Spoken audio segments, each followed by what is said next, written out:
ദൈവനാമത്തിന് മഹത്വം ഉണ്ടാകട്ടെ. നോമ്പിൻ്റെ 26-ാം ദിവസമായ ഇന്ന് അല്പസമയ ചിന്തയ്ക്കായി തിരഞ്ഞെടുത്തിരിക്കുന്ന ചിന്താവിഷയം പ്രാർത്ഥന. ആത്മീയ ജീവിതത്തിൻ്റെ ജീവവായുവാണ് പ്രാർത്ഥന എന്ന് പറയുന്നത്. പ്രാർത്ഥിക്കുന്നവർക്ക് പ്രാർത്ഥനയുടെ ഫലം മനസ്സിലാവുകയുള്ളൂ.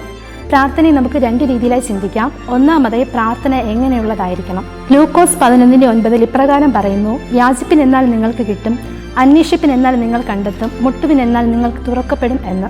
പ്രാർത്ഥന നമുക്ക് ഏത് വിധത്തിലും ആവാം. അതായത് ഉച്ചത്തിലോ മുട്ടുകുത്തിയോ നിശബ്ദതയോടെയൊക്കെ നമുക്ക് പ്രാർത്ഥിക്കാൻ സാധിക്കും. ദൈവബന്ധത്തോടുള്ള ആഴമടക്കുന്നത് പ്രാർത്ഥനയിലൂടെയാണ്. വിശ്വാസത്തോടെ നാം പ്രാർത്ഥിച്ചാൽ നമുക്ക് എന്തെങ്കിലും പ്രശ്നങ്ങളോ പ്രതിസന്ധികളോ എന്തു തന്നെ വന്നാലും അതെല്ലാം മാറിപ്പോവുക തന്നെ ചെയ്യും. രണ്ടാമതായി, പ്രാർത്ഥന വിശ്വാസത്തിൻ്റെ പ്രകാശനമാണ്. ഇടവിടാതെയുള്ള പ്രാർത്ഥന ജീവിതത്തിൻ്റെ ഭാഗമാകുമ്പോൾ വിശ്വാസത്തോടു കൂടി പ്രാർത്ഥിക്കാൻ നമുക്ക് കഴിയും. നമ്മെ പൂർണ്ണമായി അറിയുന്ന ദൈവത്തോട് നാം പ്രാർത്ഥിക്കുമ്പോൾ അത് വിശ്വാസത്തോടു കൂടിയാകണം. ദൈവം നമ്മുടെ പ്രാർത്ഥനയ്ക്ക് ഉത്തരം നൽകുന്നത് കൊണ്ടാണ് നാം വീണ്ടും പ്രാർത്ഥിക്കുന്നത്.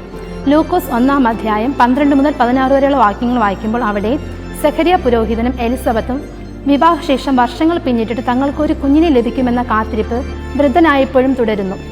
ഒരു ദിവസം ഗബ്രിയേൽ മാലാഖ പ്രത്യക്ഷപ്പെടുകയും നിങ്ങൾക്കൊരു ശിശുവിനെ ലഭിക്കുമെന്ന് പറയുന്നതായ കാര്യങ്ങളെക്കുറിച്ച് നമുക്കിവിടെ കാണുവാൻ സാധിക്കുന്നു.